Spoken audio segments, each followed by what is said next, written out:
আমি যে কি করি, ডোনাল্ড ট্রাম্প আমাকে ফোন দিয়ে বলে সে দেখা করতে চায়, কিন্তু আমার আসলে সময় নেই। আমার তো ক্লাস থাকে, টিউশন থাকে, এখন আমি কিভাবে দেখা করব? এদিকে আবার প্রাইম মিনিস্টার আমাকে ফোন দিয়ে বলে যে দেখা করবে। আমি আসলে বুঝতে পারছি না আমি কার সাথে আগে দেখা করব। তো প্রাইম মিনিস্টার যেহেতু দেশেই আছেন, তো ভাবলাম আগে ওনার সাথেই দেখা করা যাক। তিনি আমাদের ইউনিভার্সিটিতে আসতে চাইলেন, কিন্তু আমি বললাম আমার তো ক্লাস আছে, আমি কিভাবে দেখা করব? আসলে এভাবে ক্লাস রেখে দেখা করাটা তো মুশকিল। দেখি ভার্সিটিতে যাই, কি করা যায় দেখা যাক। আমি রেডি হয়ে পড়েছি, এখনই আমরা বের হব। So let's go. তাড়াতাড়ি করে আমি সিঁড়ি দিয়ে নেমে যাই, না হলে স্যার আমাকে বকা দিবেন। আমাদের ফরিদ স্যার অনেক ভালো একজন মানুষ, কিন্তু এট দ্য সেম টাইম সে অনেক পাংচুয়াল আর পড়াশোনা নিয়েও ভালোই সিরিয়াস। কিন্তু আমি এদিকে ভাবছি আমি কিভাবে টাইম ম্যানেজ করব। ওদিকে তো প্রাইম মিনিস্টার বসে আছেন।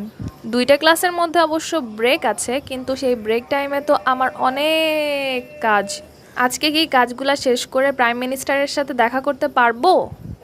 জানতে সাথেই থাকুন। আমার কথা শুনে যে হাসবে সে একটা বিড়াল। এই যে যখনই ভার্সিটির মধ্যে ঢুকি একটু সবুজ সবুজ লাগে, সবকিছু সুন্দর লাগে। এখন অর্থী শাটলে উঠবে, দেখুন কিভাবে শাটলে উঠতে হয়। এই তো জায়গা পেয়েছি, উঠে বসে পড়েছি।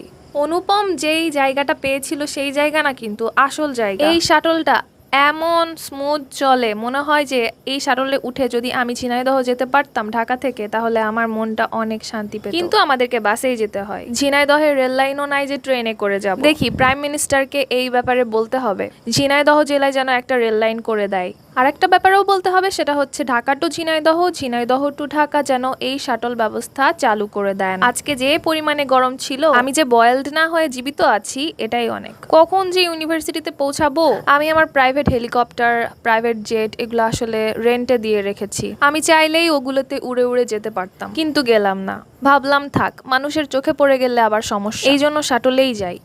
এই সময় শাটলের সবাই সাইডে অনেকগুলা গাড়ি দাঁড় করানো ছিল, ওগুলো তাকিয়ে তাকিয়ে দেখছিল। এদিকে আমি আমার গাড়িগুলোকে মিস করছিলাম। থাক, কি আর করা। আমার ফোনে তো কলের পরে কল আসতেই আছে। আমার আসলে বের হতে একটু দেরিই হয়ে গেছে। ভার্সিটিতে যে প্রোটোকলগুলো দেখছেন না, এগুলো আসলে আমার জন্যই সিক্রেটলি।